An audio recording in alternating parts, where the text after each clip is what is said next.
hanging out. David's still with us, and we're going to do some world building. And I think David and Atheros had a had a resounding cry for working on the Feywild, or the Fey Forest, the Evershift Yes. last Something week. that hasn't really been explored. Exactly. So I think that's going to be the plan. We'll see how it goes. We'll see. We'll see what comes of it. But I'm really excited for exploring this. This is a big area of the uh, continent that hasn't been explored at all yet. So it's going to be fun. So this is called the Evershift. After our last week's, well, I guess it'd be 2 weeks ago now, our last week's stream. Um, and what do we know about the Evershift so far? Let's do a quick recap. We know a lot about the Fae. The Fae are the favored creations of the old gods. A great way to think about them is like the elves in Middle Earth. They are a fading um, group that is more focused on the past and what happened in history than they are in the present and what may happen in the future. Um, so we know that much. We know that the eastern continent here is largely isolated, and a big part of that is because of the Feywild. Um, we know that the this Evershift area is always in a consistent state of like spring, summer, fall. It doesn't ever get to winter. It doesn't ever get the leaves never. They may change colors, but they never fall. That sort of a thing. What else do we know, Thomas? Yeah, so we know that like as soon as it starts getting cold, it starts to warm up again. We have like the three season cycle of spring, summer into fall, back into the start of spring, as you were saying. Mm-hmm. We know that often things change in the Fae or in the Errant Crossing here. So not into the Evershift, but into the Errant Crossing, we know things have changed. We know that when people were headed to the dig site, that some of those roads don't exist anymore. We know that they had a pretty simple time coming back and forth, but that people have gone missing going into the Errant Crossing. Yeah. Is there any sort of time displacement from this as well? Anybody that walked along the roads and when they finally returned or made it to where they were going, they'd been gone for several years? We talked about it some. I think that that's definitely a possibility. I know. Um, I love the idea. One of the things that we kind of wanted to develop, and Thomas, not to give too much away, but Thomas is writing an adventure set in the Errant Crossing here right now. But what we know is that there needs to be a reason. This isn't just a forest that doesn't ever go to winter. It is the embodiment of the Feywild in this setting. So it needs to have something like that, David. Some reason that showcases to mortals that they don't belong in here, that they're outsiders when they step into the forest. And is that reason something more than just the natural inhabitants attack? Yeah, I think so because I think that the Fae are at their most interesting when they can be at times enemies and at times allies, right? It's not just a place of danger. It's like we talked about just a few minutes ago with your chaos agent. This is a place of uncertainty and chaos, and where anything might happen.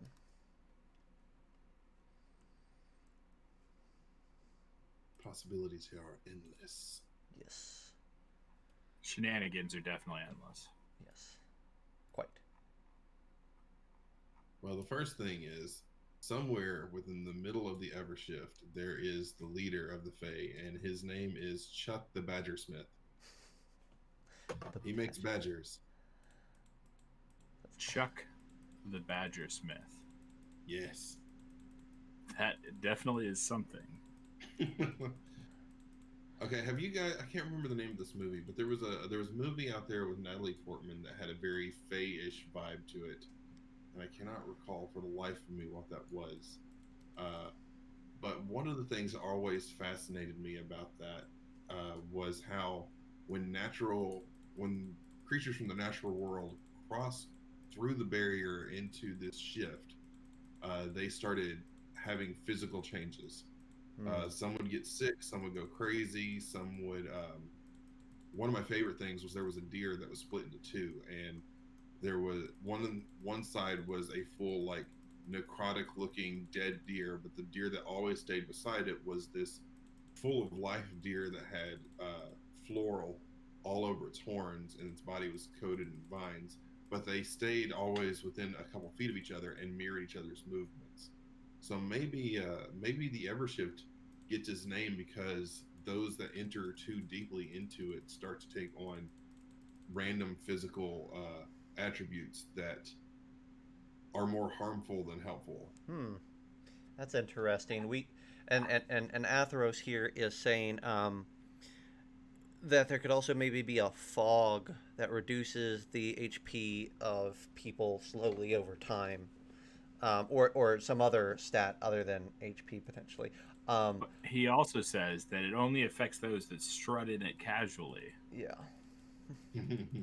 So if you're worried about it, it might not affect you at all. Um, so it's funny that you mentioned what you did, David, um, because we had kind of bandied about other similar discussions. Um, yeah, about maybe creatures taking on different characteristics when they step into this place, and I think we went so far as to wonder if maybe there was like different tables that you rolled on based on your race, so that we could do things that were tied to, okay, so if you're a tiefling and go into the Evershift, we can do things with your racial traits and characteristics, specifically, and if you're an orc or a half orc, we can do things with that race in particular. So with your tusks or with something else, uh, maybe tieflings. Maybe But I like. it might be more work than is needed, though. We could just get a D100 list of physical attributes and call it a day from there, True. The and just biggest have. problem I have with that is that, of course, we want something that either can be fixed or wears off. Only because I know I have played with characters that are super caught up in the looks of their characters. Mhm.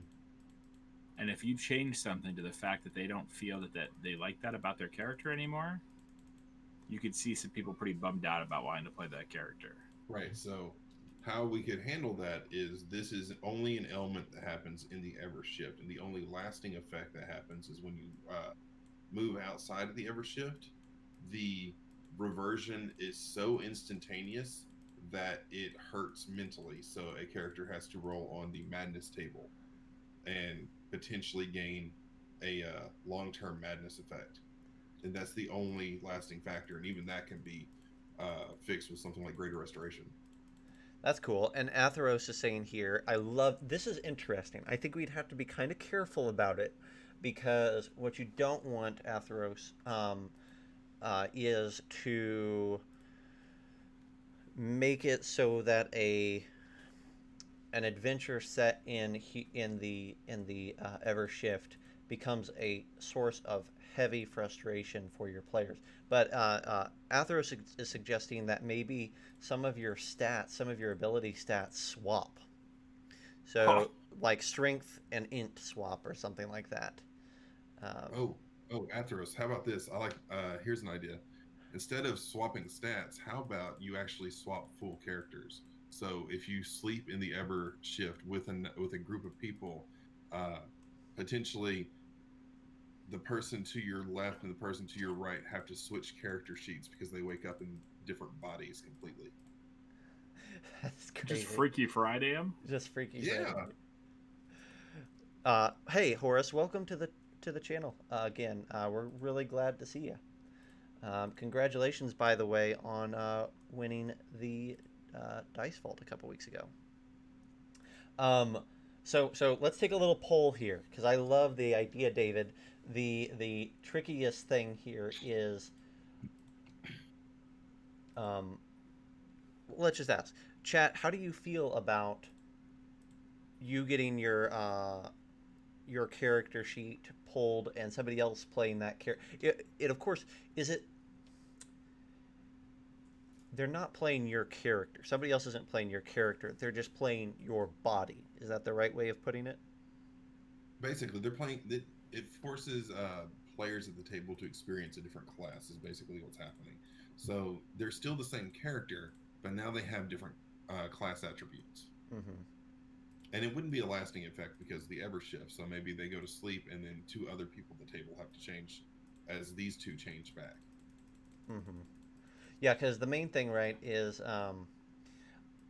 I like it as sort of like a 24-hour swap, even, right? So they wake up in the morning in the Ever Shift or whatever it may be, and then they don't realize that they've swapped. And then they're like, okay, and they go back to rest that night, and all of a sudden, after a long rest, it switches back. yeah, it's one of those tricky things though where I want it to have a. I think that it should have. I don't want a smart party or a party that's too smart to say, well, let's try to rest and then it resets and then, okay, well, that didn't have any effect. It was just weird. Um, You could do next sunup. Yeah. oh, that's cool, Atheros. Maybe it could be a percentile. Oh, So that's roll a a percentile and one, um, and it only rolling on like a percentile triggers the switch, and then a percentile triggers another switch later on, right? That's a cool idea. I love that. Um, that Anytime that we can use percentiles more is always a positive. exactly. That's really cool. Um, I will tell everybody who wasn't watching last night at Dungeon, I finally rolled something cool on the table and rolled something awesome yeah, after rolling like crap all game long. So exactly. I Uh, should have the Xbox achievement pop up over achievement my head unlocked after for my you did something cool. yeah. um, I love that. I love the idea that it's a percentage, and you could write it into the adventure that the percentage is highest when you first go in, so that there's a likely change at the beginning to kind of set that mood, but then it's not just a thing that happens all the time. Yeah, Atheros, we almost had a TPK last night. That's what happened, but we didn't, and the group not only survived but thrived, and they defeated Lord Byron. So, Thrived is a little much. And of course, TPK stands for Total Party Kool Aid, right? yes, that's exactly something like that. Uh, Roll a d20, drank. yeah, it was it was a really close call. I was really nervous there for a bit, but they pulled through. Um, So it's a percentile chance. Is it a percentile? I think if for this to make the most sense, it's a percentile chance for each individual to swap with somebody that is in close proximity to them, right? So if you're sleeping, everybody rolls a percentile, and if you roll below a 20, You swap with the person closest to you. I don't know. I like Atheros's idea where those that have the closest numbers in the percentile are who swaps. Mm. Yeah, I like the double percentile roll. So the first percentile roll, if it's less than a certain number, they are going to swap with somebody as long as one other person has the swap in the party. And then if they whatever they roll to is who they basically attach onto. Interesting. Hmm. So what is there? So say you have a party of 6 people.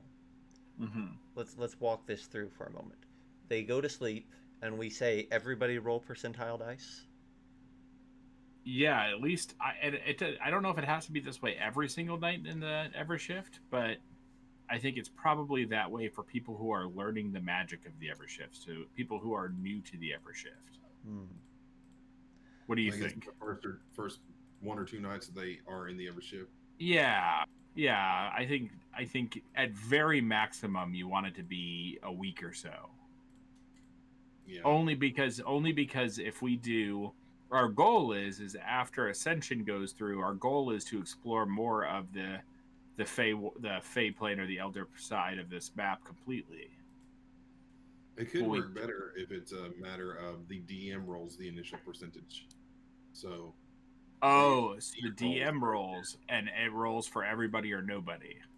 yeah, because if it's based off of a double percentage roll for the players, that's going to be a really low chance that this actually happens. Yeah. And Horace is you're exactly right. Like we want it to happen because that's a piece of the interesting bit of the Feywild. It should happen with regularity. Um, yeah, that's fair. Horace says if the forest is called the Ever Shift, his wife says that it should always apply. Or you get shifted and you're just stuck playing that character forever. Or you all become rogues and you all become shifty. Yeah. No, I wouldn't think it's like a lair effect, Horace. I think it's more of an environmental effect, like a red dragon has gouts of lava that come up within a 6 mile radius of its lair, so it's regional or environmental. Gout lava sounds terrible. Yeah, you can't walk on it, and you just can't walk. Yeah. Cool. What's I in the think forest itself? Like there's a lot of really cool manipulative mechanical aspects that could happen here. We could get into physical changes, stat changes, shifting between characters, but what can we expect to find as we're in the forest? I know mm-hmm. you mentioned something about the elves, and if I recall, did you mention in an earlier casting of this that gnomes come from the forest as well? Not necessarily this forest, but there are forest gnomes that inhabit the world. There certainly could be. We just haven't written them in here. Elves are 100% in here. The wild are gnomes, so I would say like the wood elves have some civilizations in the Evershift. Um, there is also on these islands just south of the Evershift here, and they could definitely be included in the Evershift if we wanted to. Um, this is they are inhabited by giants. Um, so there's definitely some giant activity in the Feywild or in the Evershift. Um, Drow part of this world. we have not added Drow to the world yet. That's not to So say they couldn't be. here's an idea that I've got. Maybe Drow aren't really Drow. They are star elves. So in the deepest parts of the Evershift, where the canopy is so thick it chokes off the sun from the ground, the Drow live on the ground and take in the darkness of the Evershift as a sort of camouflage. And they're called Mm. starlight elves because the little bit of light that pinpricks through the canopy and kind of speckles the ground below, they've naturally picked that up as well. So they look like they have bits of starlight on their body, That's but they're cool. basically just drow. And it That's gives you the added benefit of you don't have another underground elven race. no, we And don't want that. Yeah. what if the cool separation here is drow are the land dwelling elves and wood elves are the canopy dwelling elves. Oh, that's cool too. Yeah, I like. All right.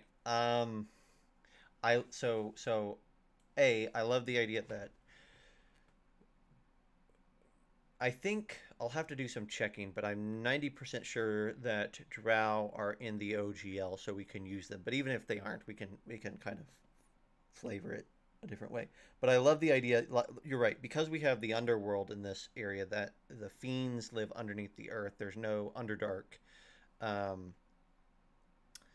I love the idea that these drow are somewhere else, and I love saying that drow are actually more like their elven brethren this time around, and they're not cave dwelling elves. They're just elves that don't see the starlight for a different reason, right?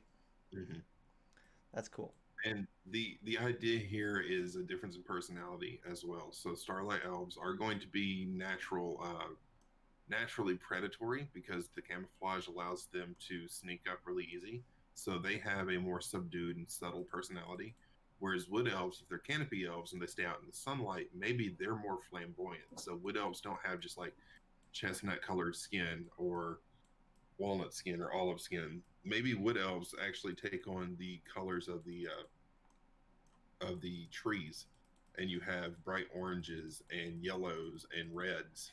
Hmm. So they become and they behave more flamboyantly. So the brighter your skin is, the more flamboyant you are to stand out. The higher you are ranked in that society of wood elves. That's cool. I love the idea. So almost putting wood elves really close to Eladrin. Yeah, we are we already talked about sort of like Eladrin elves in this world anyway. yeah, we wanted some of that aspect. So yeah, I think that's really cool. and they could even both take on different names. I've already called the drow like starlight elves, but what if the wood elves are known as rainbow elves because of that? Yeah. What's the or iridescent elves, or something. Iridescent sounds fantastic. Yeah. Uh, exactly, Athros. That's yep. Um, yeah, it's one of those things where you would want to communicate that difference so that people that are coming from D&D know, oh, they have a different name here, but they're the same. You can treat them the same way. If you build a wood elf character, you can just change their skin color, and they work for iridescent elves. Ooh, Athros, way to Nice. way to hit a home run. Sunbound elves and starlight elves. Those are some great names.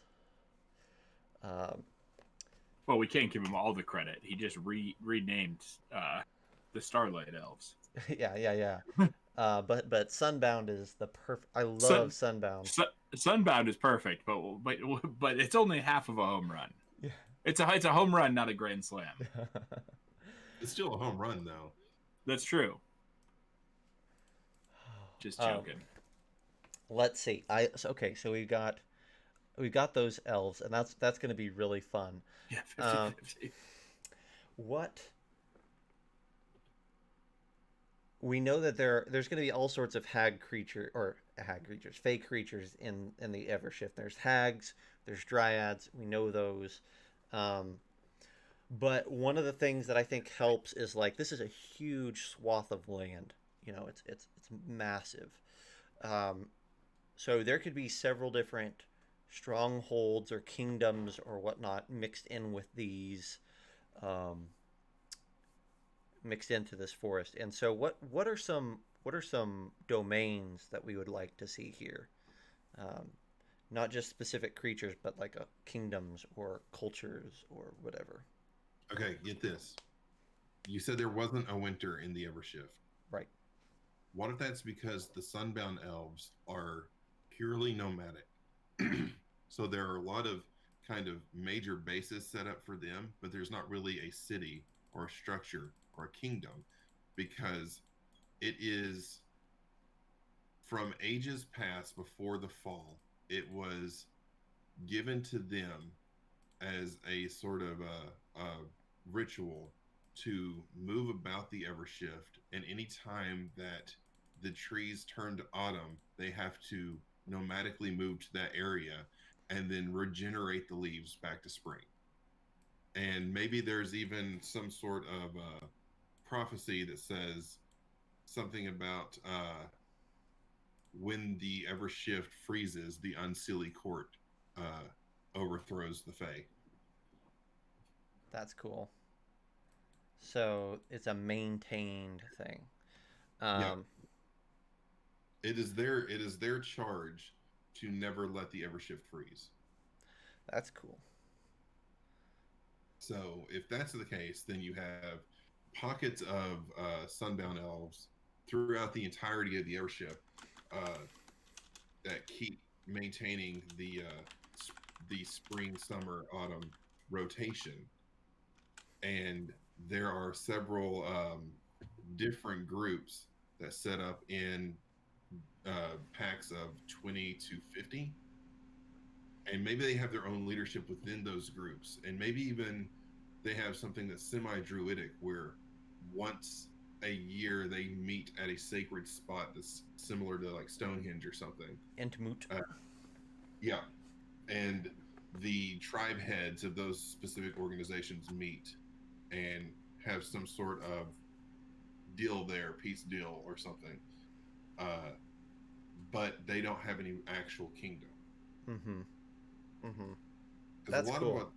a lot of what's going on right now is we've got really cool like medieval ideas as far as filigree, Mm-hmm. and we've got some really fun piratey things with the eight and the dragon that lords over all of them. But this heads more into like pre-medieval pre-medieval and even Native American styles of Mm-hmm. mythologies that you can pull from. Yeah. So, what about if every time they stop in an area, there's some sort of festival? So they are, maybe they like parlay with the Starbound, or are they against each other? Um, I I'm don't thinking know. that I'm thinking that when they get to an area to reset the it from fall to spring, there's some sort of festival. Yeah, I think there needs to be something like the Festival of Life where they give life back to the forest so that they can prevent it from freezing. And somebody, you go to bed and there's some frost on the ground and you wake up and things are starting to bloom again. Mm-hmm. Mm-hmm. So the festival starts and there's some frost on the ground and people are putting furs on and things like that. And then when they reach a certain area, they have this festival. They do a ritual or whatever what it may be. It's not cold, but it's not warm. And then everybody wakes up, and the first time your players are in the area, they start seeing tulips pop up, and they start seeing all those signs of spring, right? Hmm. I Yeah. love Atheros' suggestion here, um, that because they're traveling, they are nomadic, but they're also like targeting specific areas, probably at specific times. That there are different settlements that they've established that they just occupy and then deoccupy. Um, it's probably just built into the fauna, but so that they're not hauling around. They wouldn't haul around tents and things, right? They wouldn't need to. They're not nomadic in that way. They're more integrated into the landscape. So they would know how to like bind branches together to create pathways and walkways, and when they leave to go to the next area, they cut the bindings. Yeah, and maybe there is some sort of like there could be some sort of like permanent um, structures that are kind of or the bones of specific structures. So I'm imagining like maybe in these massive trees they've kind of their druids have sung to these trees in a way that has shaped the boughs to be like the support structure of buildings. And so when they come, all they have to do is kind of encapsulate them, and it's good to go.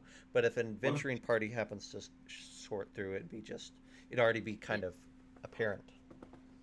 what if the only structures that maintain over time are the sacred sites, and that's what makes them sacred to the sunbound elves? Is because everything Yeah. else is fluid and everything else is constantly shifting. So anything that stays, that is kind of in perpetuity, becomes sacred. Hmm. I love the idea that the players are walking through this forest, either going there on purpose or not, or just run into this happening, this festival coming, and they see these elves show up, and the players maybe were sent to meet them somewhere, and they show up, and your players are looking around like, oh, there's no village here. And then all of a sudden, one of the sunbound elves goes and puts their hand on a trunk of a tree, and a doorway opens. It's a spiral staircase up into this tree or something. Yeah, and like at the center, if you continue up the spiral staircase, when you get to the center of it, there's just a an area that resonates like divine magic. Yeah. And it Yeah. opens up into the boughs or something like that, so you could still have your tree village that's hidden from their ground in this dense forest. But you basically you walk up, your players don't feel like there's anything going on, and then all of a sudden they open up. Does the tree in the Avatar movie do that? It opens up. It'd be funny if it did, because Thomas was talking about a couple weeks ago how he kind of has in his mind that the Evershift has some likeness to the Avatar planet. Some of the Okay, beasts and things in the Avatar planet. Yeah. my brain's going in a different direction. So picture this: there are patches of ice in the Evershift, and once they freeze over, they're frozen for good. There's not a lot of patches, but it's just certain areas where trees are dead. They are hardwood. They have no leaves. The ground is constantly like a permafrost, and these are the areas where you come across hags. Hmm.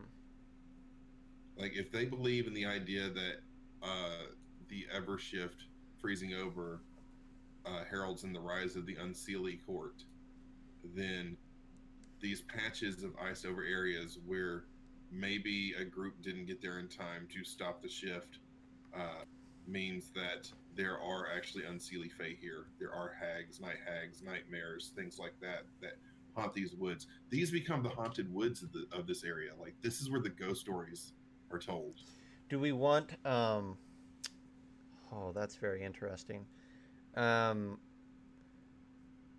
I So. also thought about anywhere that's dead. I've also thought about like the petrified forests in California and things. So trees that are like stone. Mm-hmm. So you Um. could do something with that too. A little bit of caution there in that we did crystallize trees down with the dragon. Not that we can't do both, but that we want to make sure that it's distinguished It and feels different. different. Yeah. What I'm Right. interested in is if you talked about the hags area. Um, I I love the idea that it has like a layer of like maybe permafrost over everything. Um, I think if we communicate it as being dead, then I think as a player there's a caution there that they will assume it is beyond saving and beyond any hope. But if we communicate it as frozen over and in a state of winter, it's gonna feel really um, it's gonna feel really different and bizarre. But there's this aspect of we can still maybe if we can eradicate the hag, maybe this could be returned to its original state. Yeah. Something like that. Or at least that's step one into returning it to its original state is overthrowing the new caretaker of the area. And maybe there has to be some sort of cleansing magic or cleansing ritual. Mm-hmm. maybe there's contracts between the Sunbound Elves and the Unseelie Court, so that once a partition of land is frozen over, they're no longer allowed to go into it, and therefore uh, there is some sort of magical barrier that separates the Unseelie Court from the Sunbound Elves. Yeah. Um, hmm. Horace is suggesting a blight. So is there like a blight or something that's on the edge of the forest that the sunbound elves that's deadly to them or something? Maybe in places like this, there is a black moss that grows on the trees that absorbs ice, and just not a natural blight, but something a little more alien, so that when anyone of pure Fey heritage steps into a permafrosted area, the the mold or moss immediately evaporates from the trees and becomes airborne, and it's like breathing in hardened ice crystals, but it looks like pepper that has been sprayed through the air, like ground black pepper. That's cool. I like that. And then Atheros is suggesting like corrupted ints. I think there's a really cool idea like for a monster that inspires like the idea of like a black moss int would be really fun. Oh Um, yeah, like maybe there's an area that's ruled by a black moss int instead of a hag or something. They yeah. had a creature that wasn't used very long, but they had a creature on Critical Role that you had to pull the heart out of the tree. Do you Oh remember that, yeah, Zach? yeah. Yep. Yep. And that guy was super cool feeling. Mm-hmm. And I don't know if it needs to be like one of these things or like smaller multiples of these kind of things, but that guy was super cool feeling. It felt like evil tree beard. Mm-hmm. Mm-hmm. That would be really fun. I think like to me, I don't mind it being one of the guys in charge, so to speak, but I also want to see it as a monster that could be dropped in a lot of places, Mm-hmm. so that it's not a one and done encounter, but it's something that your players will have to look out for. Um, Okay, so we can do that by taking the idea of the hag or some caretaker of the region needing to be the first step to moving to cleanse the land, and the overall goal is to find a specific tree at the dead center of the permafrosted area, because the heart of this land is held within that tree, and your goal is to warm the heart and get it beating again. Maybe that's the physical, like actual physical part of the land is the heart has frozen and stops beating the lifeblood back into the land itself when it freezes over. hmm. Yeah, I like that. I'm catching up with chat here too. Horus and Atheros Mm-hmm. and people are having a conversation. Um, I think it'd be cool if like hags are using, because one of the things I think you guys are bringing up a good point in chat, um, uh, or at least getting my yeah definitely bringing up a good point and getting my brain working towards a thing that's important for this world is that it's not just the heroes that are using the fibrum, the and it's not just them and only being used for good. There needs to be some aspects of these crystals being used for other entities as well. And so you could definitely have hags or different people in the Feywild using these to either corrupt creatures within the forest or to corrupt the landscape or things. And that's probably a good call, um, all things considered. It could be that the fibrum itself, it's so we have the ritual of life that the Sunbound Elves are doing. What if the Unseelie Court are the ones that are propagating the ritual of death or the ritual of winter? And they actually have to use fibrum to push the Evershift into autumn, so that or find an autumn patch of the Evershift that they can then use a ritual to turn to winter. Hmm. And it's important that they use the remnants of a fallen god, because they're using death to bring on death. Gotcha. Yeah, that's cool. I love that because that's a concept tied to um, that's a concept that we haven't explored with Fibrum, that it's made from, like you said, made from death, made from something dying, and so that's always going to be an aspect of it. Is it's not just something that gives life. In fact, its very existence is a reminder of death. Um, Atheros is saying, what if the black moss is created by the hags from Fibrum and dark magic? That's cool. Um, I like that. That is really cool. Hmm. And corrupted fibrum turns into a black crystal, and then they shatter it, and it forms a moss.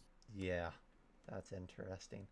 Um, any sort of that like alchemical or herbalistic um, interaction is always fascinating for players. I find like, oh, this is how you make it. It requires these components mixed together in this way. Yeah, I'm so taking your guys' idea. I turn this hag stronghold a little bit more frost colored, and one thing that I like about that is that it's highly noticeable even from a distance, and it kind of gives that detail. If we did a few more of those Mhm. pockmarked throughout here, um, that'd be interesting. Lessons. Ooh, We've also ooh. What if they're like four? No, what if they're like 6 to 8 of these like main hag players here in the Evershift that are trying to push to really bring in the permafrost and shift the Evershift into kind of the whatever you'd call it after it's frozen. Uh, what if they're simply called the Motherhood, like Hmm, that play on the idea of the grandmother for hags? that's cool. That's really cool. Hmm. It gives that really perverse thought of Mother Nature. They're calling themselves the Motherhood, but they're out there destroying nature. Yeah, yeah, exactly. And you know what? I like the ideas. I like the idea that there's an argument to be had for their side, right? Like even if it's a weak argument, there's an argument to be had, and so maybe the argument there is for the hags is like part of nature, part of nature is that circle of life, that cyclical aspect, and part of that is death and winter and and so we are the opposite side of the coin. We are the culmination of that rotation. We are just as important as spring's new life is winter's killing off of the old. See, that's really good because what that does is it sets up a dichotomy of ideals here. So it turns what the Sunbound Elves are doing into its own kind of perverse thing to not allow the full cycle of nature to persist. And it forces the characters into a philosophical moment of, are the hags right? Should this be fully cyclical? Or are the Sunbound Elves right? And by making it cyclical and freezing over the Evershift, we're pulling on that prophecy of a doomed forest or a doomed fae. Mm-hmm. Exactly. Um, I don't want to ignore Supersonic here. Um, I don't want to ignore Supersonic here. Oh, I'm getting things flashing on my screen, but I think we're good now. He had talked about lessons. And is that the right way of pronouncing it? Hopefully, I'm pronouncing it right. Which are manifested spirits, right? Nature spirits. Um, and when you showed me that, when you shared that picture, um, it reminded me that we have some art to share with you guys. So continue on, but I'm going to pull up ooh, some art and we'll drop love that the in. art. Yes. Sorry, I just got sidetracked there. and it's very close to the lesson in visuals, so it ties in. It'll take me a minute though, so you guys go ahead and keep. And you got me in suspense. I'm just waiting here, like it's gonna come up any second. No, Yeah. it's I could.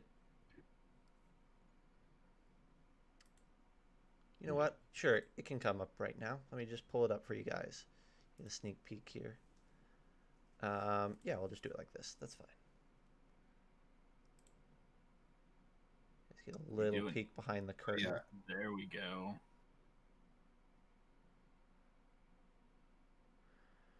Definitely, Atheros. The moral dilemma that's in there. I play games in the grayest areas I possibly can because I think pure black and white gets boring. So if you play it in the grayest possible area that you can potentially put it in, you're forcing the characters to create their own narratives and craft their own narratives. And when you do have a pure black and white moment, it becomes that much more sweeter for the party to partake in because it's one of those reprieves from constantly having to do the brain work yourselves. That is nice. So let me center that a bit more. This is a sketch, of course, so not finished. But this is our interpretation of or our artist's interpretation of a Barretine. And it's going to be colorful and all that. But I love what he did with the antlers. I love what he did with the talons. It looks really fun. And you know what? Why not? I'm just going to go ahead and show you guys all three pieces. Playing the world's smallest violin in that photo. I can see it. Yeah. Yeah, because these are just sketches, so I can show them all off again once they get real. So here we go. So there is a. You guys are getting that good already. You guys are getting that sweet. Oh, you know what? I'll tell you what it's gonna look like. Thomas doesn't even know this, but our artist had the idea that the Barretines will have like translucent, bioluminescent feathers and hair like the deer, like this, off The Witcher, I believe. So it's going to have this really interesting color palette. Actually, Supersonic is one of the players that has met our Barretine. So that's kind of what he's going for. So we're excited to see that. And then let's see. What else can I show you? So here is a here's a Gizrat with its chunks of biofibrum sticking out of its back. So this is a creature that you can find on the in the crater, one of the corrupted creatures that got mutated by the fall of the gods. That's looking really fun. And then last but not least, I have another mutated creature, but in a different way. A Teenage Mutant Ninja Turtle. Exactly. How about a Teenage Mutant Ninja Monkey? So without getting into too much on these creatures, these are subterranean primates that live in the crater. So Supersonic, you almost killed the Barretine. Yes.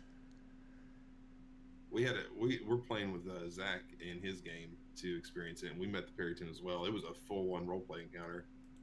Yep. Anyhow, what was it stated? You have to somebody has to be the first person to trust to form a relationship or something like that. Yeah. Yep. I think that was Catherine that said that. Kat from chat. So give her props where it's due. But yeah, there's some art for you guys. We're gonna have a ton more. We have a couple of different artists working on this. You mean we're gonna have a Barretine more? We're gonna have a Barretine more. Gosh. I'm over it. I'm done. I'm out. Yep. But for now, that's our little sneak peek. Probably have some more to show you guys next week. But anyhow, yeah. So The Periton is an inhabitant of the Evershift, and that's kind of the feel that we're going for with a lot of the creatures. Is that kind of bizarre? I do like the idea of having more forest spirits than what is in D&D right now. So I am not opposed to doing something like a Leshen creature. I think that could be fun. And definitely maybe on the darker side, I don't know, but maybe that would be some good cohorts to the hags and people like that. You're cool. You're cool. Like you're interested in making new spirit-esque creatures, yeah? Yeah. How about something called an echo? So all the life that was housed inside of a land that turned into a permafrost area or winter bound area is dead and gone, but a perverse remnant still remains, and it's this ethereal echo of what that creature was in life. And everything that was housed in this region, as it froze over, their echo continues to play out the last day of their life on repeat over and over and over in the permafrost area. So it's similar to a ghost, but it's a ghost with a set path. And if you try to interact with an echo and you push it too far out of its set path, it transforms into a banshee-esque creature and attacks you and tries to get back on its path. A disrupted echo. Yeah, That's cool. Um, because you could inadvertently disrupt an echo, right? yep. Potentially. Um, ooh, that's cool. Oh Um, man, how cool would it be if somebody really important was in one of these areas that disappeared and their echo is still there, and you have to get information from that echo, without but you disrupting are it. not disrupting it too much and causing it to lash out at you. That's cool. Yeah, exactly. Supersonic. Like, I love yeah, anything that we can do spirit wise that makes the forest, that's a perfect way of putting it. The forest feels more like a creature, more like a character, and it's not just inhabited by them. So the spirits kind of help communicate that the forest has a sentience of a sort of its own. Um, Atheros adding to the fire, saying that there's echoes, and then maybe recently perished creatures are called whispers.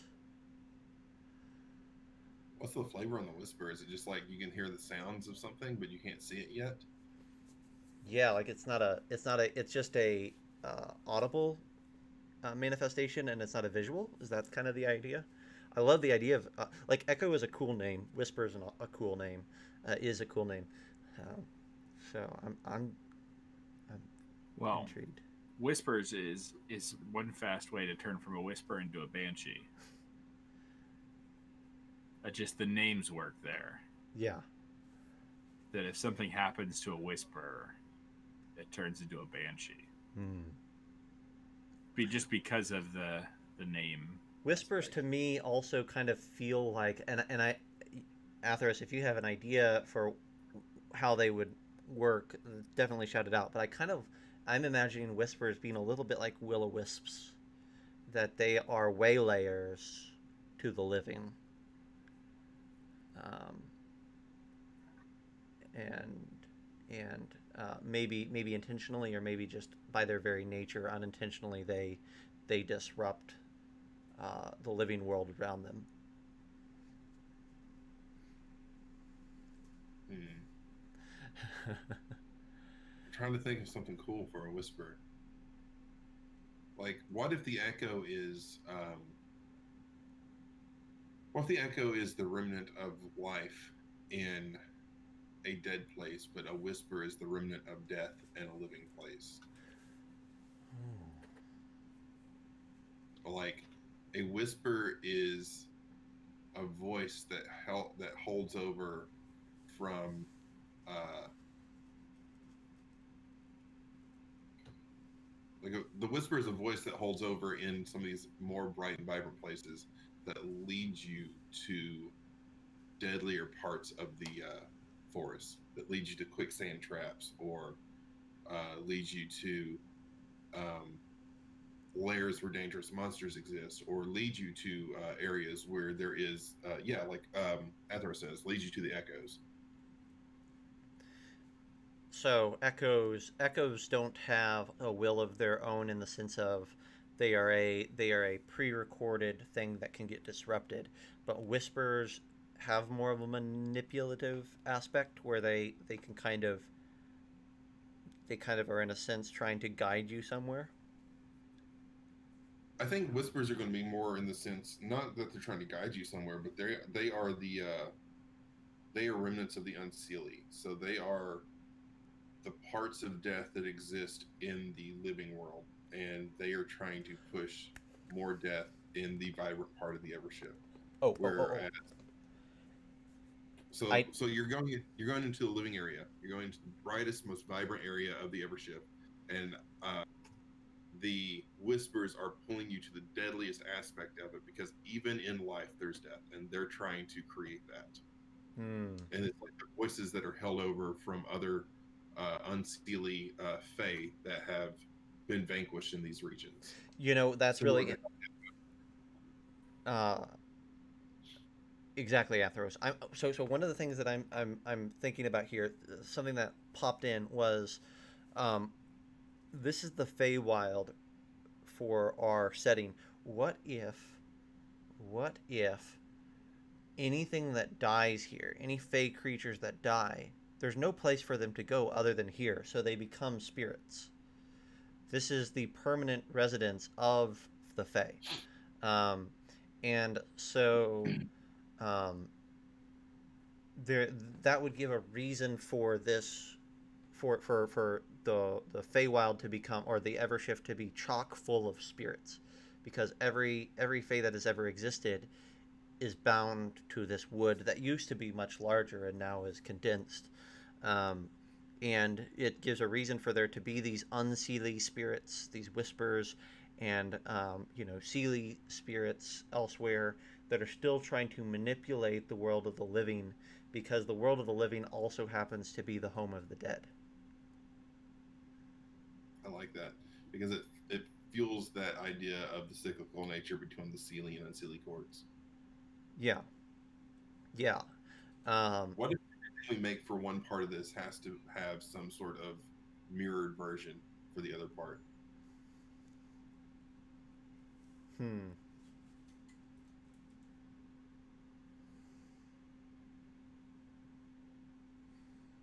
Hmm. Hmm. Hmm. Hmm. Yeah. Just have balance. Yeah. So maybe whatever progress. Hmm, that's tricky. Maybe whatever progress. So like if there's healthy regions.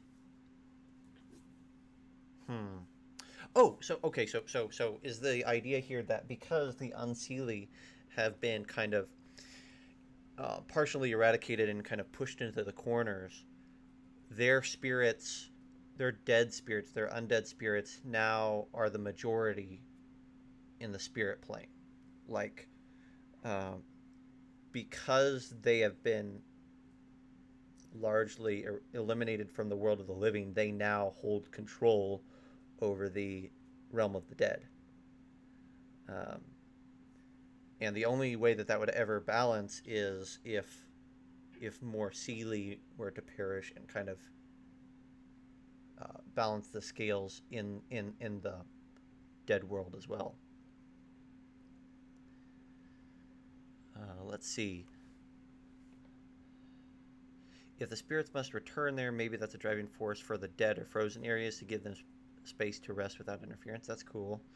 Atheros saying, what if the whispers are the spirits of the creatures the hag used to turn the fibrum into moss? Thus, they want you to get close to the echoes so that you learn the secrets of how and why they're petrified.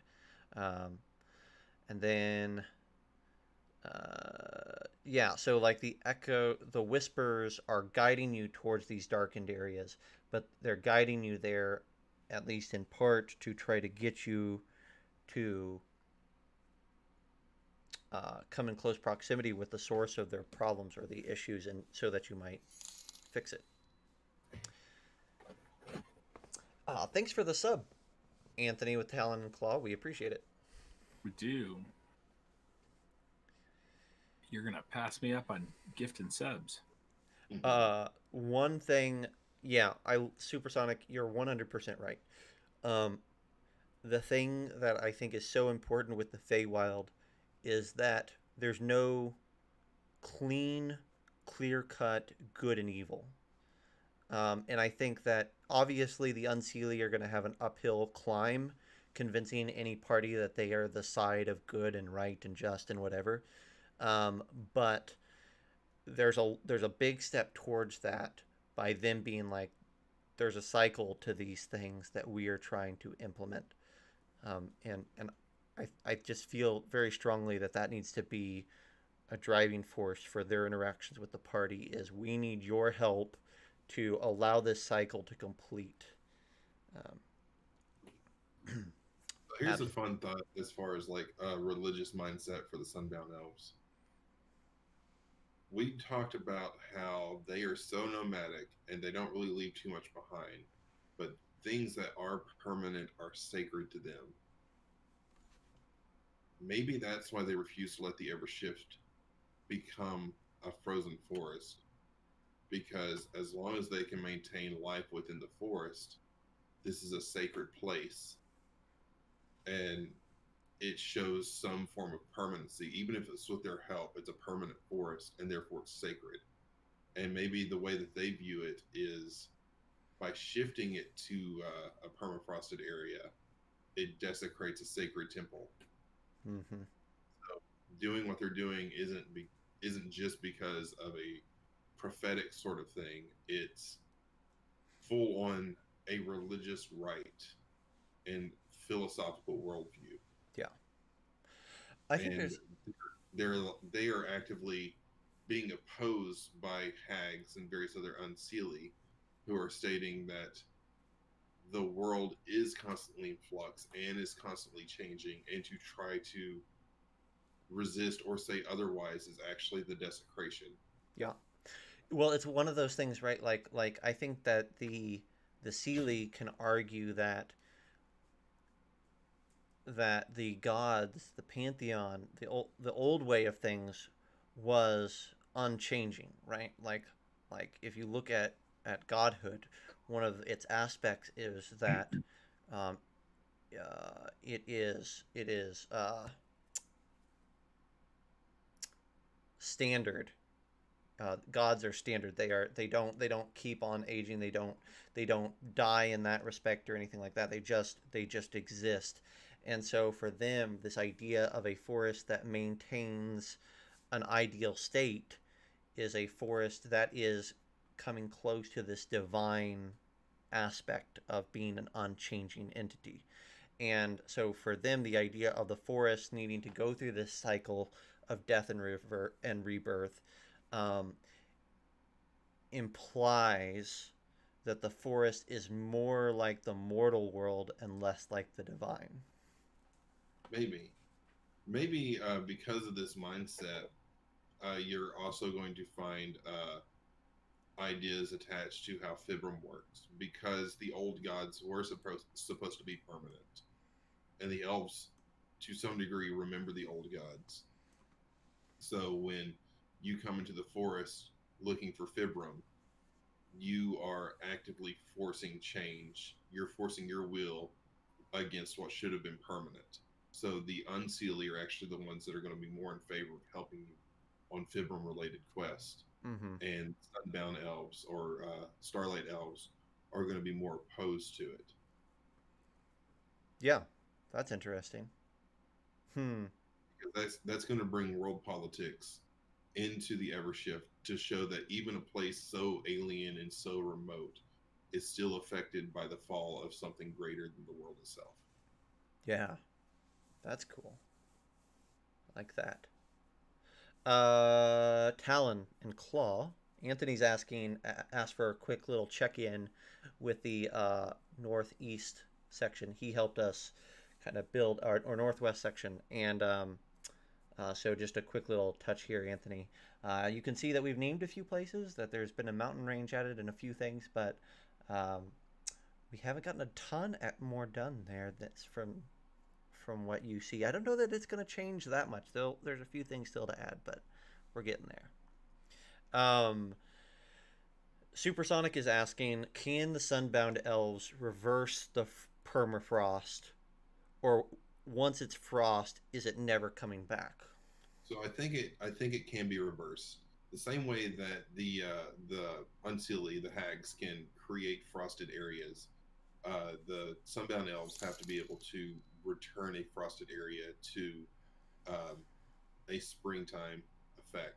Hmm. We'd mentioned previously that that could be done by killing the Guardian, the hag, or some other Unseelie creature that is kind of holding sway on that region, Hmm. and then finding the centermost point of the area, and there would be a frozen heart embedded in the centermost tree that you would have to restart to bring Mm. life back to the land. That's interesting. Like I love the idea.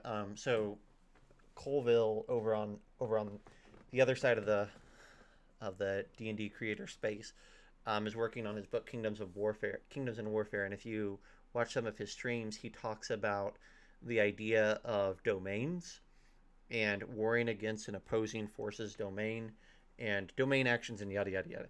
But the way that you defeat a domain is to defeat its leader in his book.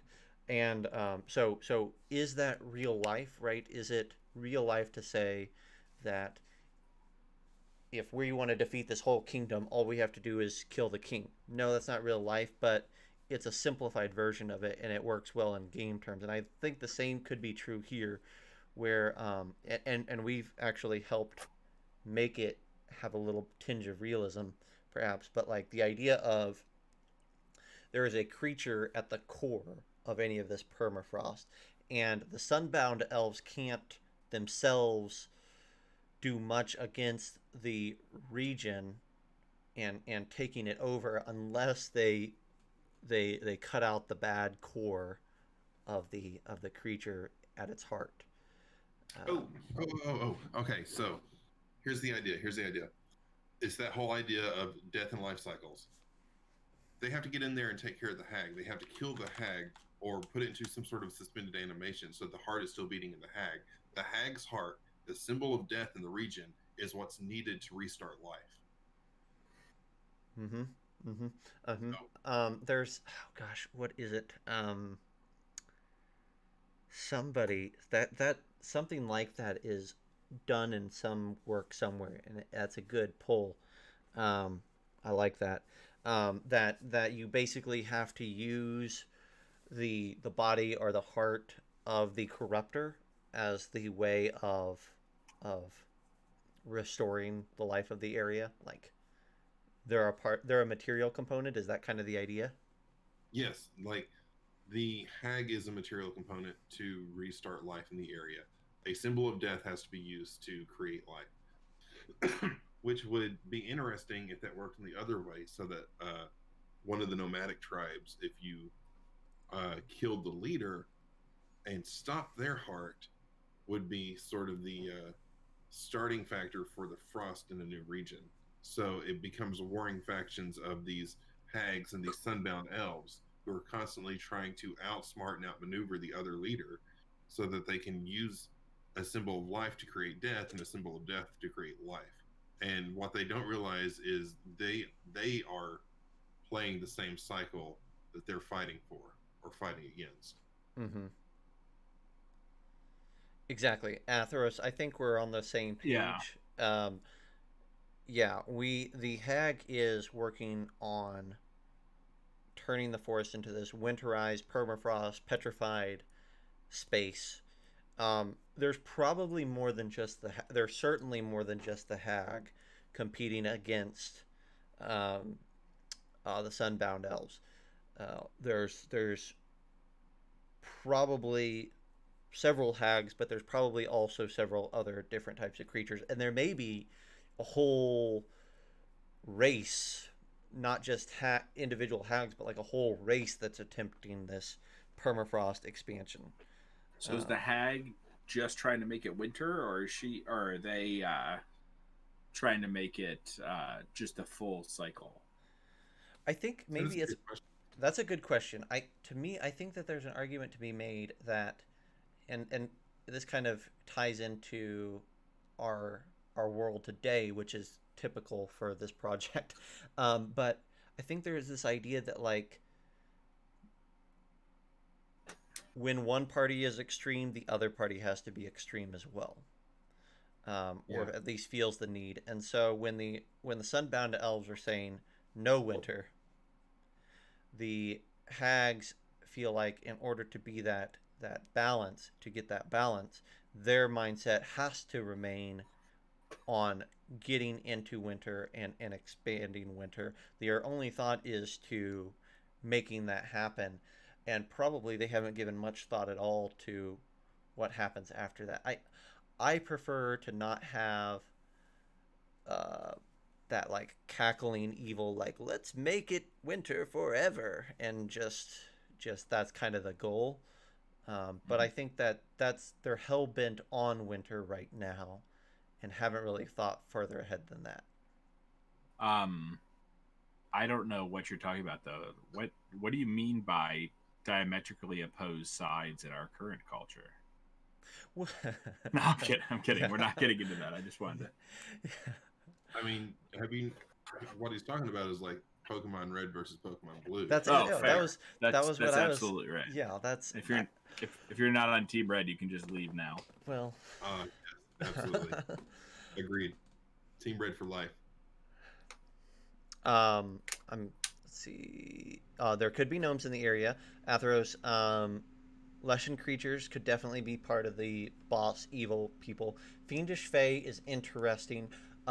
We definitely could explore the idea that there is a cavern to the underworld somewhere in here, and that the fiends have come up, and like we did talked about at the beginning of the stream, that these fiends have been twisted and reformed by elements of the Evershift and are now a nature-based subtype of fiends, which is kind of cool.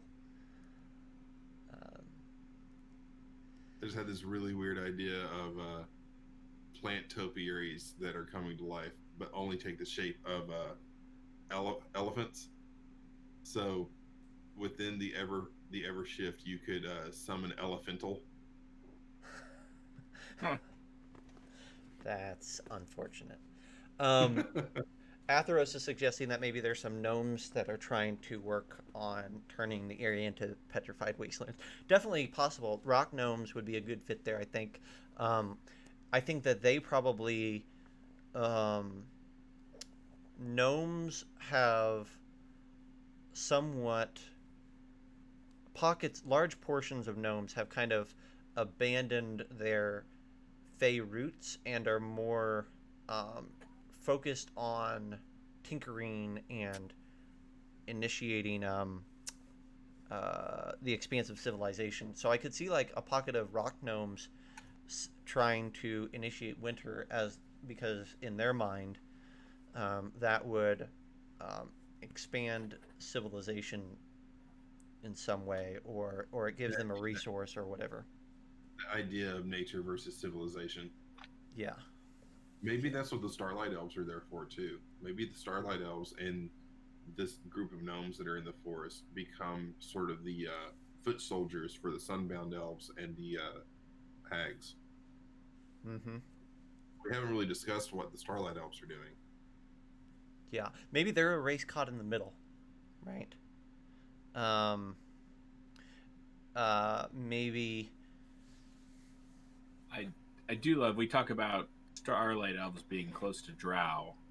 I do love, and if you go into like Fey lore, you have the Fey Dark, which is like the Underdark in in in Wizards of the Coast or in TSR. So there is some way to connect sort of that idea of maybe that since fiends live under the ground here in our area, um, maybe they have pushed out these goodly or semi goodly, these not evil drow, and they have become star touched or Mm-hmm. star bound. Yeah, I'm, I think that we're it's good maybe to spend some time on those and 100% Athros before I forget. Ints are definitely in, and I love the name Wicked Bark. That's a fun Oh aspect. yeah, it's Wicked Barks way worse than it's Wicked Bite. We've got about 15 or 20 minutes here, so figuring out the Starlight Elves is probably a good call. Um, We could do that, or we could get the beginning workings on what the giants are doing out there on the islands just south of the forest. yeah, we could definitely do that. Um, I need giants. I need giants by probably next week. So well, let's talk about giants then, and we'll figure out the Starlight Elves. We'll put the Starlight Elves on the docket for a stream in the near future. Um, so yeah, let's I talk like about let's talk about. I like to borrow from real life culture when I'm creating world lore and creating races and how they fit into the world. Mm-hmm. I don't know if that's you guys how you guys like to do that as well, but the with the giants living out here near a sort of eternal forest, eternal kind of summer, spring, autumn culture, I could see them specifically because like Goliaths have bandings of tattoos across their body. I Mm-hmm. could see giants being the Pacific Islanders of ancient lore, like the people that eventually settled on the Hawaiian Islands. Yeah. These could be the seafarers that craft uh, really intricate boats. it's They are the Maui. way. Yeah, yeah. It's basically Maui. They're the wayfinders. They can guide by looking at the stars and the stars alone completely. They don't need anybody else. They know where all the islands are out here, the hidden islands that nobody else picks up. Um, they do have homes on these islands, but it's important in their culture to find every other island because this could be a fault line. So there's constantly new islands being ushered up to the surface of the water. Yeah. Yeah. Well, one of the nice things, if you could go all the way south of the giant area, Zach, Yep. you can see that this actually opens up into the ocean by a very small canal at the very bottom. Boom. Yep, right where you see his little there it is. There's Yep. also a secret way that these giants might be able to tell you into the crater. I Right feel like we here. need to. I feel like we need a name for that canal area right there. This one down here, or the one up No, here. no, the one down south, Mm-hmm. because it's so much like a gate. It needs to have some sort of name that's like not Yeah, Baldur's Gate, something similar like that. Like, Ostwinzanus. sure. I'm kidding. Sorry, This that is was if we're looking for a colonoscopy. We're gonna check out Austin Zanus.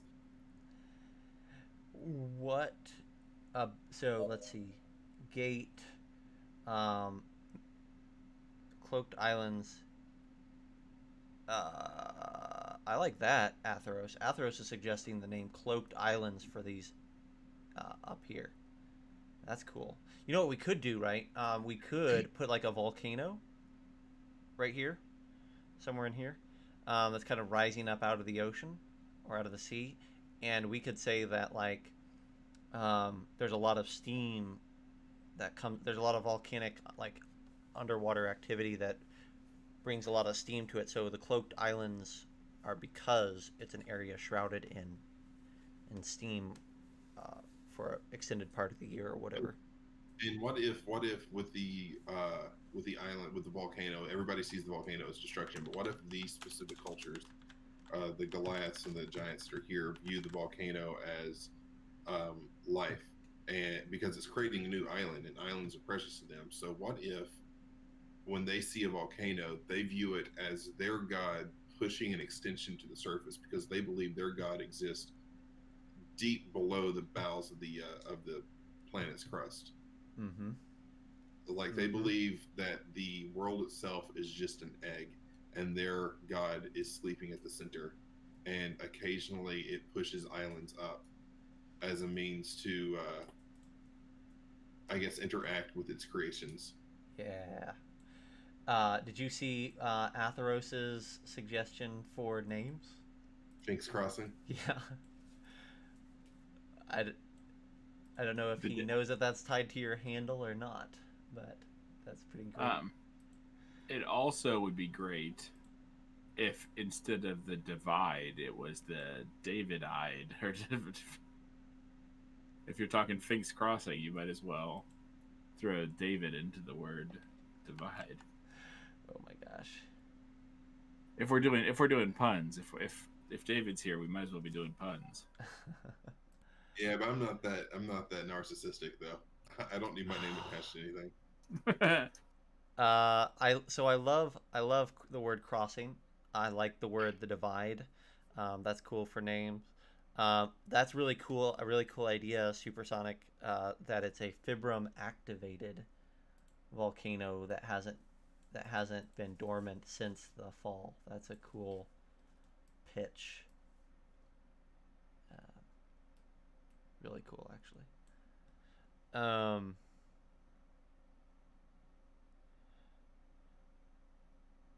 let's see. Cloaked Enclave is a cool.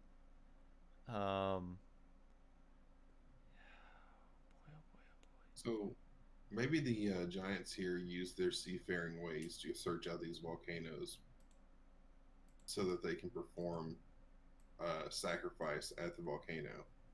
Maybe it's a mix of the seafaring culture from pre ancient Hawaiians and Aztec, where it's really strong in a gory sacrificial way. boy. Mm-hmm. So they hunt out these islands because they believe it's their god trying to stir and trying to awaken. And if the god isn't appeased and awakens, it means it will crack the planet open and be born. But their goal is to uh, sacrifice to the god and convince it to stay asleep. Mm, that's cool. Um, okay, yeah, Theros, good. I'm glad. I'm glad. That's a fun. I'm glad you brought that up because I think Fink should be used at some point. That's a fun way of referring to it. Um, I like the idea that they're trying to keep their god asleep and not trying to wake it up. Kind of the opposite of a lot of the other places. Yeah, because it's so different. Everybody else is let's interact with a god, let's become a god, let's awaken a god, and they're like, oh, no, no, no, gods have powers we don't comprehend or understand. Let's put distance between us and them. Yeah, that's exactly what I was thinking. Is like they have a different viewpoint of gods, and probably maybe a portion of that is because they they maybe haven't ascended or don't know much about that, and so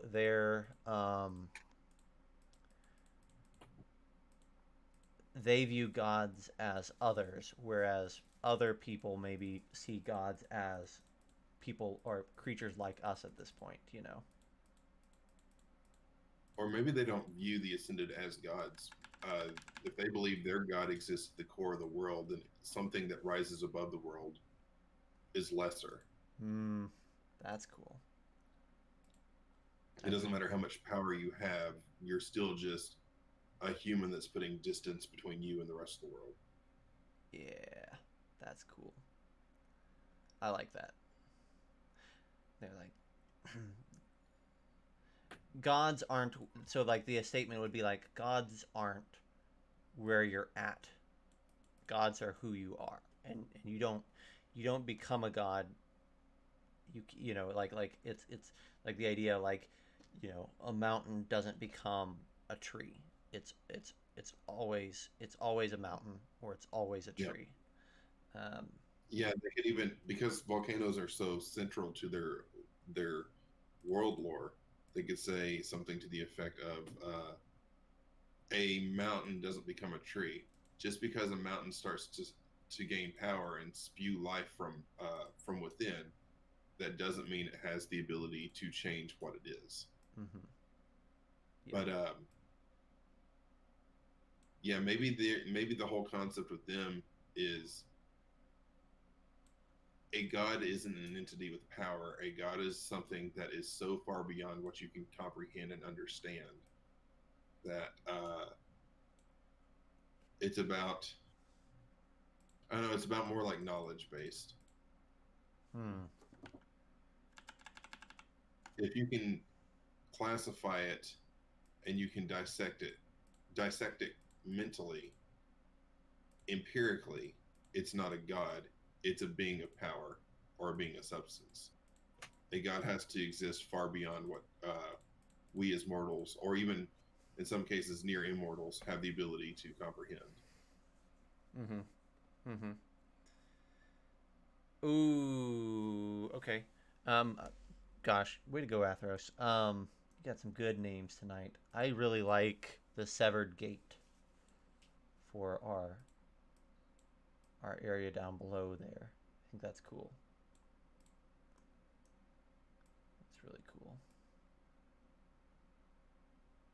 Let's see. I'll put that there for now.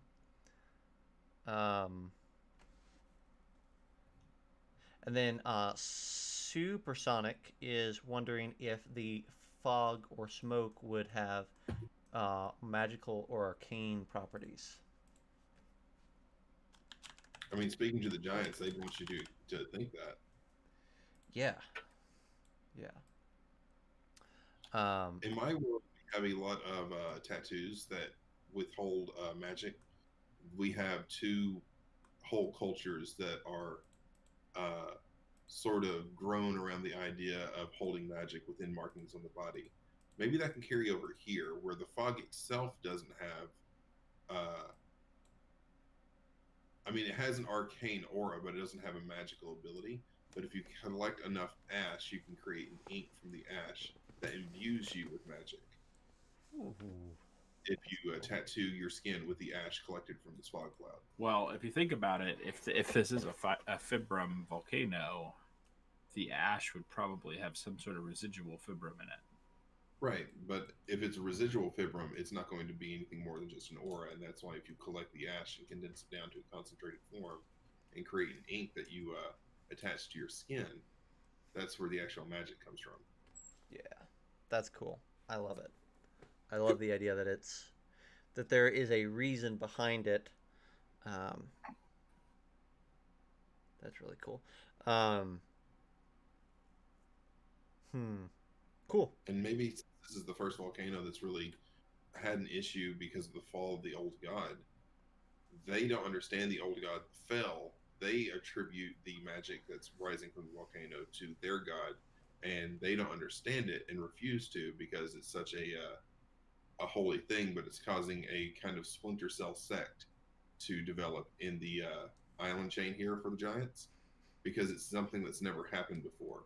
So Mm-hmm. people are interpreting it in different ways and moving into different, I guess, mental pathways for what they believe from the old gods. There's probably like yeah, like an up and coming. We'll call it cult within the giants. That's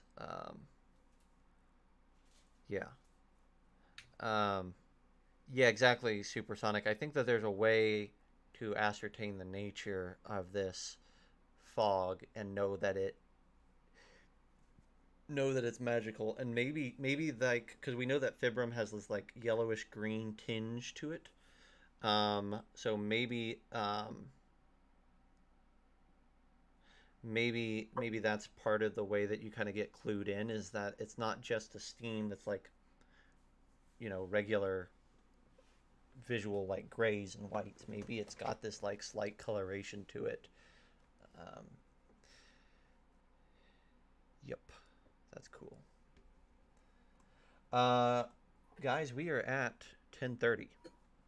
Um, I think we did pretty good work tonight. We learned a lot about the Yeah, Evershift, and we started on these cloaked islands and made them we something really interesting. So we talked so much that I'm gonna have to go and watch this again and retake some of the notes because I got caught behind in some of it.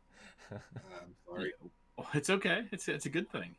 My brain bounces from one thing to the next. Like I can't just sit on one thing for too long because it starts to tangent into something else. yeah, Atheros, I think we're on the same path there. So it just imbues them with arcane magical properties, but not the counter effects of the Fibram. Yep. I think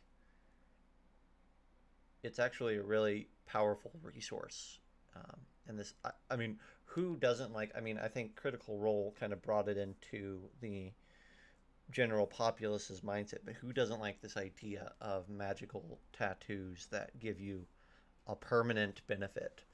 Um, uh, oh, that's cool too. Athers, you have a ton of good ideas. I think we're already setting up the next stream to just be a home run again, because I love that, and we could just sit here and talk about it all night at this point. Um, yeah, on fire, Like a like a volcano, exactly. Um, let's see. Let's do a couple little reminder announcements towards the end here.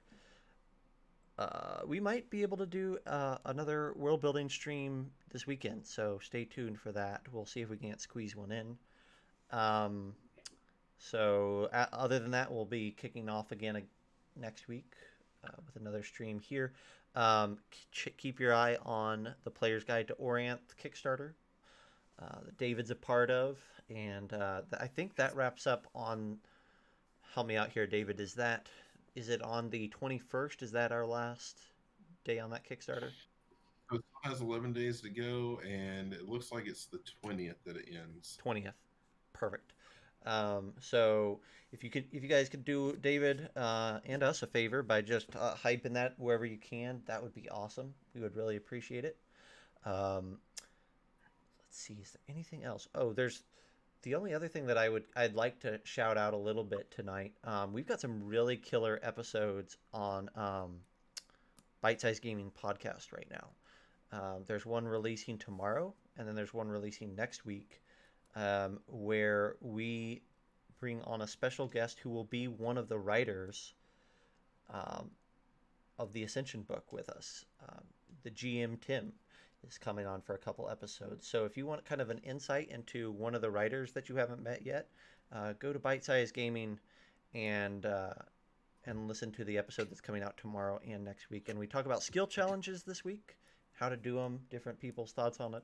And then next week we have an extended episode on underused monsters. And Awesome. it's really That fun. if you are running or even playing any game with the thought of running at some point, that podcast, I got to be on 2 episodes a couple months ago, and I've listened to every episode since, or I've listened to every episode now that's been out. But that podcast is really just a great way to get your mind thinking in the way of DMing. That bite-sized gaming podcast is just fantastic. Our goal with it is this stream. You guys in chat, and we definitely feel the same way. It jumpstarts your mind towards the idea of world building, and the podcast does the same thing, or is intended to do the same thing with regards to DMing in general and running a table. So um, definitely check that out if you have time. I think you'll really enjoy these new episodes. So Fellowship with like-minded individuals really helps get the juices going. yep. Yep. The other thing is that if you want to play some D&D, we have D&D Live coming up. You can go on to Wizard's site and see that.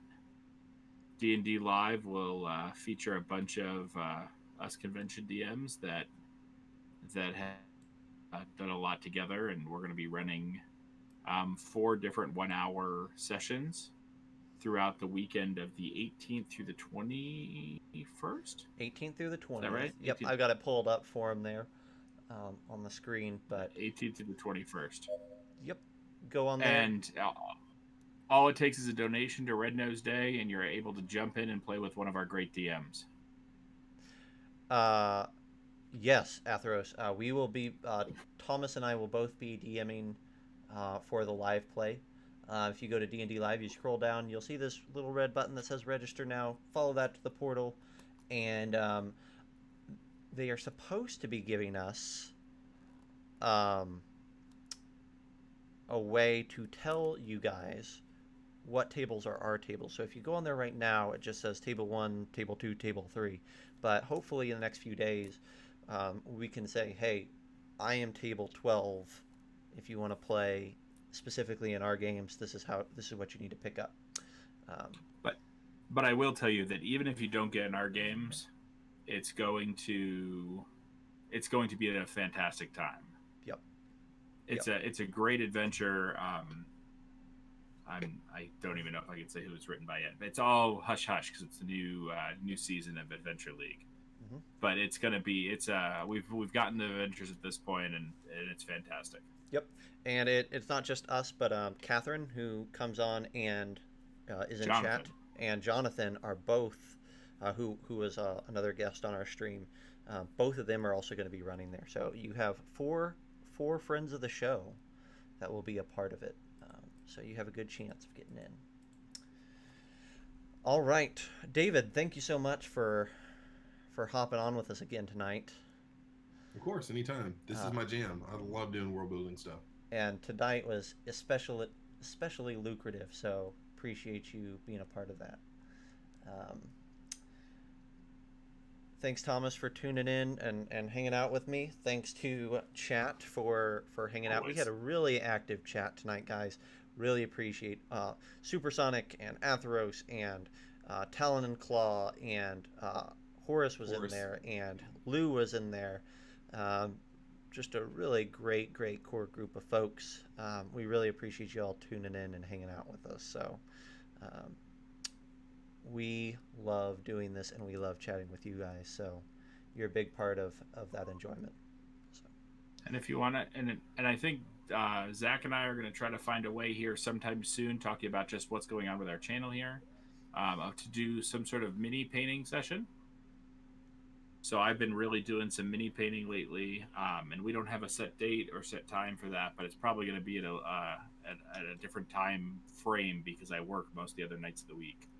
But sign in, do some minis, just talk and chill. I just got to figure out how to do some of the logistics there. So look for some new content coming too. Yep, perfect. Thanks a lot, guys, and we will see you in the next few days. Oh, 2 seconds. We have that mini tier is officially out. I know 2 of you were looking for the mini tier on our. Oh yeah. Atheros beat you to it. He just popped a mini tier question. So. Yeah, mini tier is officially on our Patreon. I will link that right now.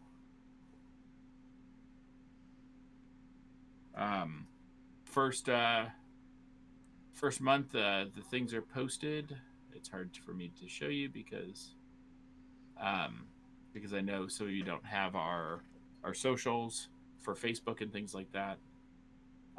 But the first month will be shipped after the first 30 days or something like that, and it will come with 3 minis. It will come with our I've taken a lot of our stuff in because they're selling, but our owlbear 2-player characters. The first month will also come with a large beholder mini and a bottle of glue to put it all together. Atheros, that's a really good question. Atheros is asking if we can figure out a way to get it to Mexico, and Thomas can definitely talk to you about that. And I think maybe the easiest way to do that is, Thomas, you maybe just DM him information that way. Yep.